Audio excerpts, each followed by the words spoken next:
लो तुम भी मुख मीठा करो, अयोध्या के नए युवराज आने को हैं। कितना शुभ समाचार है ना। हाँ, ईश्वर करे महारानी और उनकी संतान को सुखी रखे एकदम। बहुत शुभ समाचार है सच में। कितनी खुशी की बात है ना ये।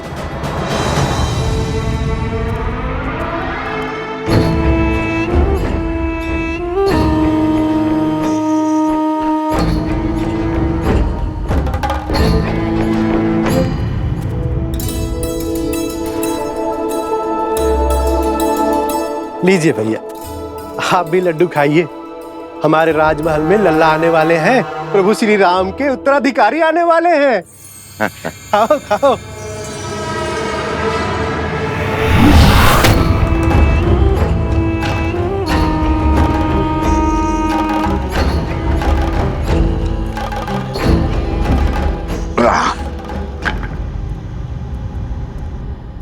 भैया, क्या ये सत्य है? श्री राम की संतान होने वाली है? हाँ हाँ, सुना नहीं? सारे अयोध्या में लड्डू बट रहे हैं। चलो अच्छा है। जो 14 वर्ष में नहीं हुआ वो अब हमारे कानों को सुनने को मिल रहा है। क्या क्या कहना चाहते हो? क्षमा करना भैया, वो क्या है ना कि 14 वर्ष से कोई शुभ समाचार मिला नहीं और अचानक से वनवास से लौटते ही ये संतान की खबर। लड्डू खाओ, लड्डू खाओ।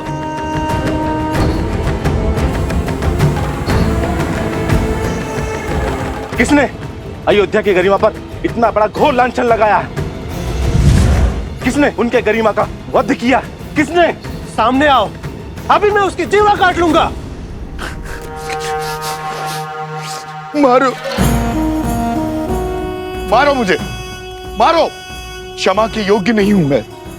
बचपन में माता मारती थी, बड़ा हुआ तो मित्र मारने लग गए। इस जीवा के कारण ये स्थिर नहीं रहती है, कहीं पे कुछ भी बोल देता हूं मैं। घोर अपराध हो गया, मुझे स्वयं को दंड देना होगा। मैं स्वयं को दंड दूंगा। दंड देना होगा, दंड देना होगा, दंड देना होगा, दंड देना होगा, दंड देना होगा। ए रुको, रुको। अरे क्या कर रहे हो?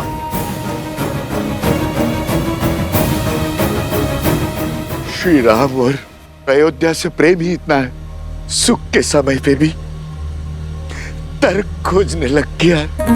जो बात मेरे दिल को कचोटती है, क्या वो आप सबको व्याकुल नहीं करती? हमने श्री राम की तरह वनवास के दुख नहीं भोगे। हमने तो महारानी सीता की तरह 6 महीने उस दुष्ट रावण की लंका में रहने का दंश नहीं भोगा। सोचिए, विचार कीजिए, क्या क्या हुआ होगा उस 6 मास में। क्या क्या बीती होगी महारानी सीता पर। क्या ये विचार आपको व्याकुल नहीं करता? अपनी व्याकुलता हमें नहीं, श्री राम को बताना, वही निर्णय लेंगे। चलो मित्रों। अरे रुको, रुको, कहां जा रहे हो? मैं स्वयं लज्जित हूं। अब तुम जाकर ये प्रश्न श्री राम से पूछकर उन्हें लज्जित करोगे?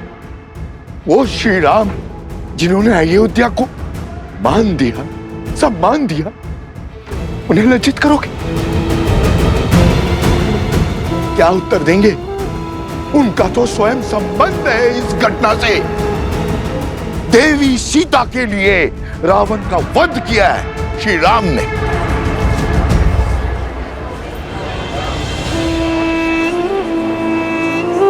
हाँ, यदि शंका है तो किसी धर्मात्मा विद्वान से पूछते हैं। तो फिर मंदिर के पुजारी जी के पास चलते हैं, वो विद्वान भी है और धर्मात्मा भी, वही इसका उचित समाधान देंगे। ये उचित? बिल्कुल। हाँ, क्यों भाइयों? बिल्कुल हाँ, सही हाँ। बोल।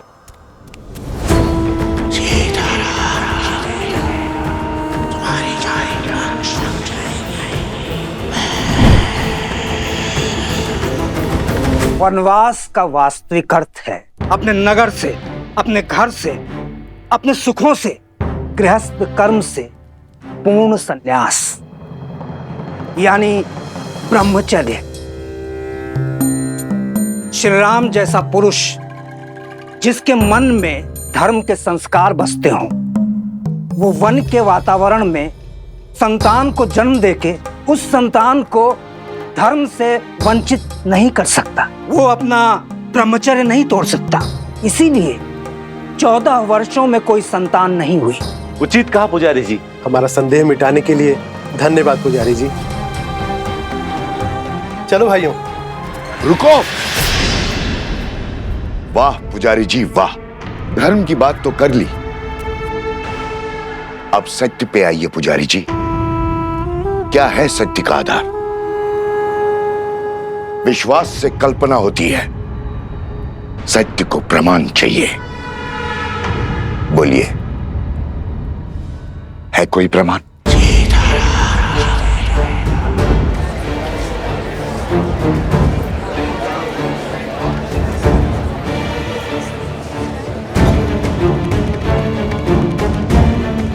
क्या हुआ पुजारी जी? सत्य की आंधी ने विश्वास का आवरण उड़ा दिया। अरे अभी समय ही कितना हुआ है वनवास से वापस लौटे हुए। एक ने कही, दूजे ने मानी, बस वही दो ज्ञानी।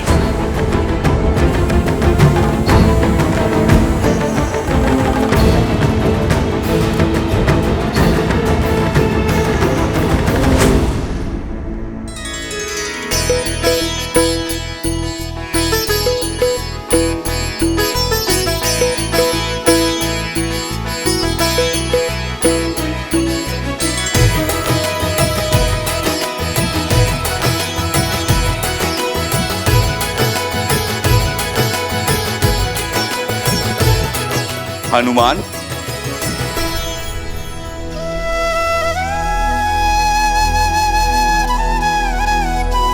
वाह हनुमान, तुमने स्वयं के साथ साथ बाकी सबको भी व्यस्त करके रखा हुआ है। प्रभु श्री राम युद्ध के लिए प्रस्थान करेंगे अब। अच्छा है महाराज, मेरा तो बैठे बैठे ये शरीर ही अकड़ गया था।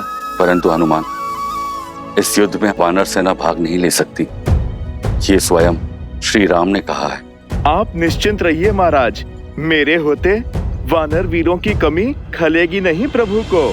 हनुमान, तुम समझ नहीं रहे हो। महाराज, मैं तो सब समझ रहा हूँ। बंधन में तो वानर सेना है, प्रभु राम का ये सेवक हनुमान नहीं।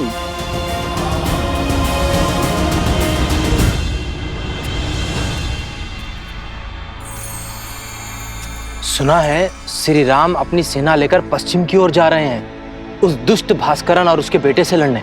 हाँ, आक्रमण तो हुआ है, कदाचित शत्रु बड़ा बली है। अच्छा, राम भास्करन से युद्ध करने जा रहा है। भास्करन से युद्ध तो भरत और लक्ष्मण भी कर सकते हैं, फिर राम स्वयं क्यों जा रहा है? वो भी ऐसे समय में जब सीता गर्भवती है। राम ऐसी मूर्खता क्यों कर रहा है?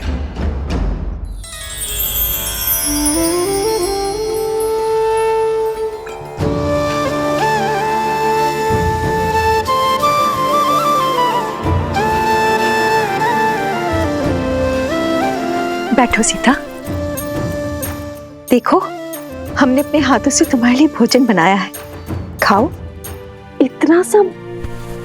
इतना सब कहाँ? अब तुम एक नहीं दो हो। तुम्हें हमारे आने वाले पौत्र के विषय में भी तो सोचना है। होने वाले शिशु के लिए पोषण अति आवश्यक है। ग्रहण करो।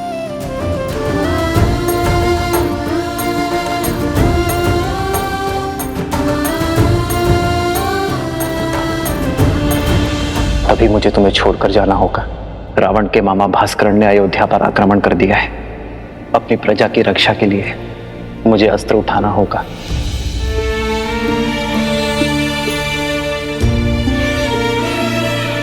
देखने भर से पेट नहीं भरेगा पुत्री। माता, मेरा कुछ खाने का मन नहीं।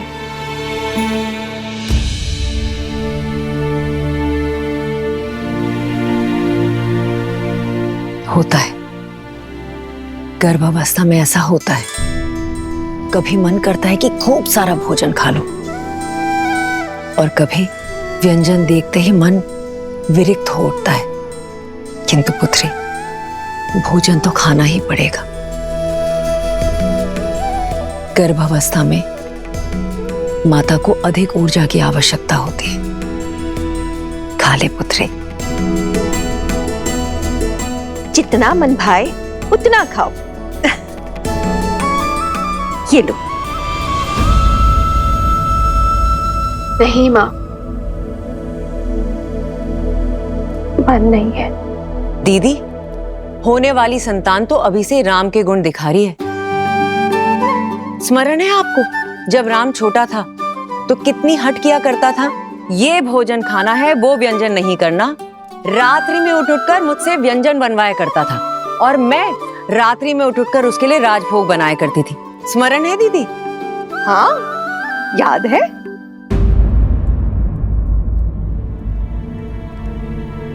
क्या हुआ सीता? मुस्कान होठों पर आई और गालों तक नहीं पहुंची। क्या हुआ है पुत्री? महारानी की जय हो। महाराज युद्ध के लिए प्रस्थान करने के लिए सच है।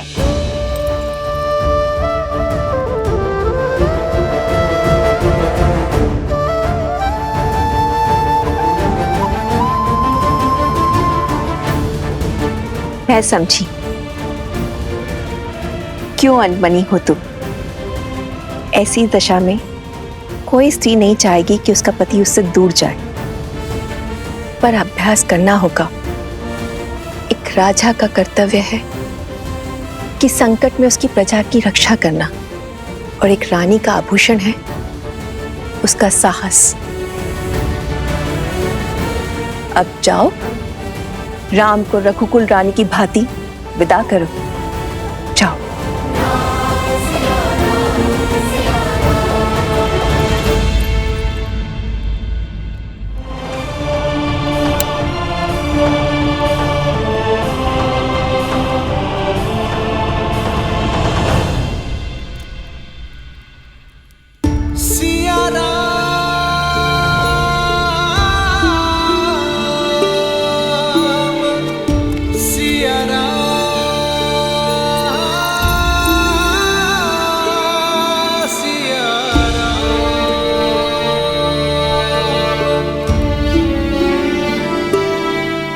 कल जिस विश्वास से मेरे विजय की घोषणा की थी, आज उस मुख पर इतनी चिंता क्यों सीते?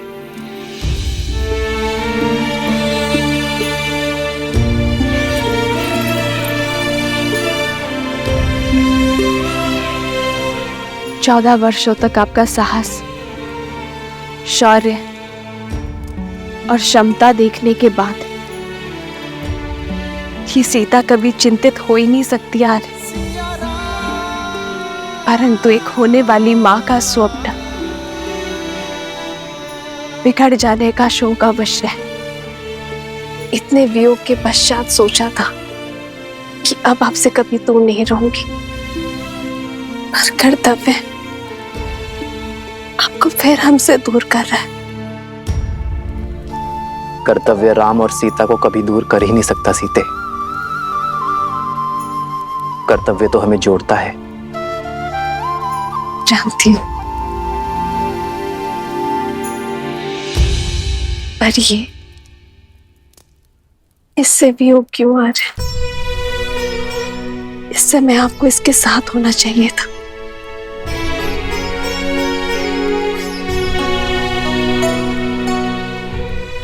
सत्य कहते हैं सब। माता बड़ी स्वार्थी होती है। युद्ध पर मैं जा रहा हूं, पर चिंता तुम्हें अपनी संतान की है।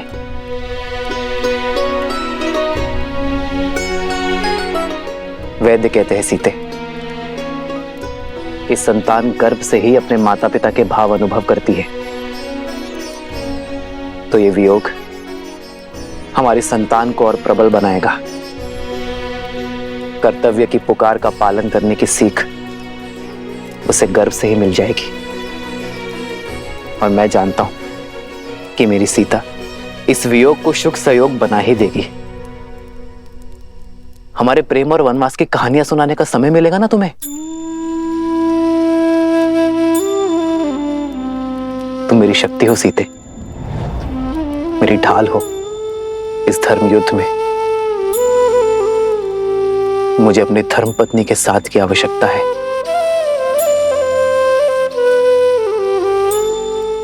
तो ये पल सदा आपके साथ रहेगा आर्यन।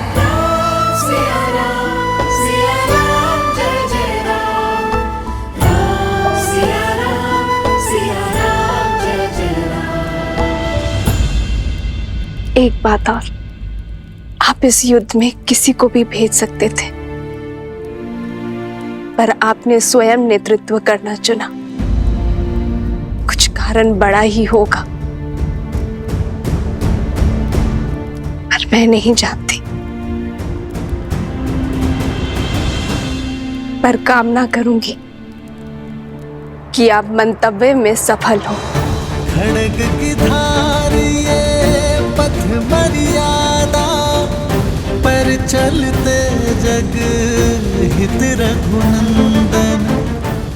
मेरे लिए विजय होकर लौटना आ रहा है।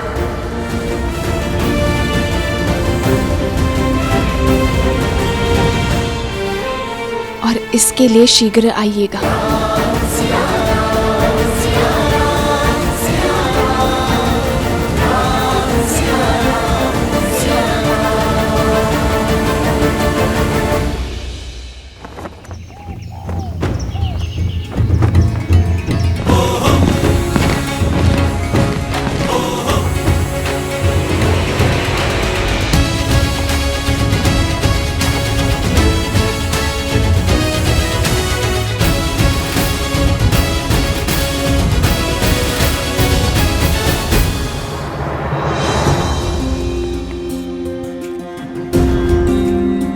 स्वस्ति राम, विजय भव लक्ष्मण। होई सोई जो राम रचि राखा, को करी तरक बढ़ावे साखा। आपका तेज सूर्य सा दमके।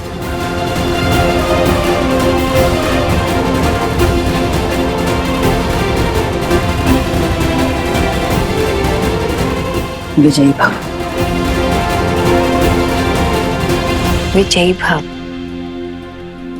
राम, तुम्हें शीघ्र ही राजमहल लौटना होगा। सीता के पुनः सावन संस्कार के लिए तुम्हें यहाँ होना अनिवार्य है। अवश्य मां।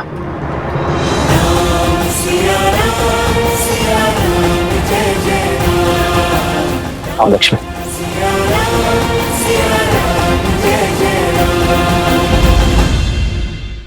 सियावर रामचंद्र की, सियावर रामचंद्र की, सियावर रामचंद्र की, सियावर रामचंद्र की, सियावर रामचंद्र की, सियावर रामचंद्र की, सियावर रामचंद्र की, सियावर रामचंद्र की, सियावर रामचंद्र की, सियावर रामचंद्र की।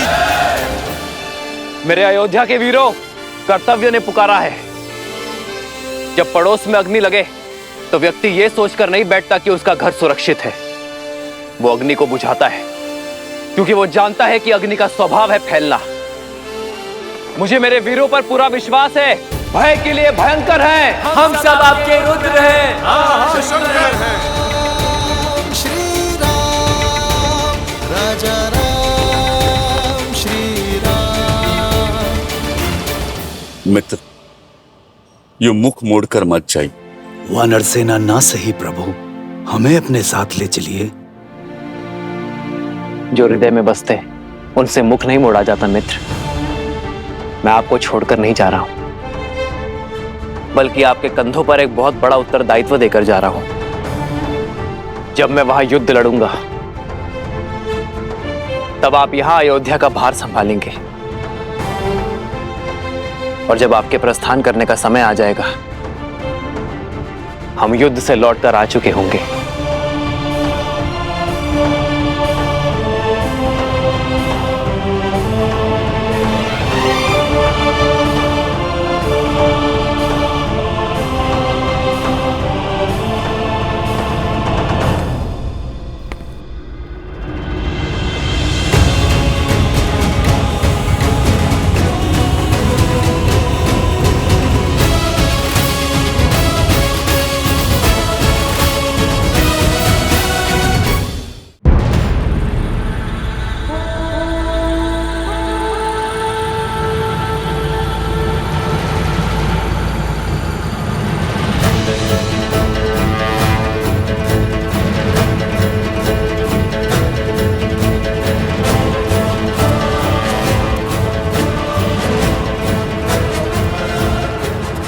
क्या हुआ भैया? सैनिकों के चुनाव में मुझसे कोई भूल हुई? जिस समाज में बालक के हाथ में शास्त्र के बदले शस्त्र हो, वहां असुरों का वास होता है शत्रुघ्न। जीवन भर राष्ट्र सेवा का भार उठाने वाले वृद्ध समाज सेवा पाने के अधिकारी हैं, और जो युवा अभी अभी विवाह के बंधन में बंधे हैं, वो भी युद्ध में जाने के योग्य नहीं है। प्रभु, ना मैं बालक हूं, ना मैं वृद्ध हूं, और ना विवाहित। फिर मुझसे राष्ट्र सेवा का सुख क्यों छीन रहे हैं आप? क्योंकि तुम अयोध्या के सैनिक नहीं हो।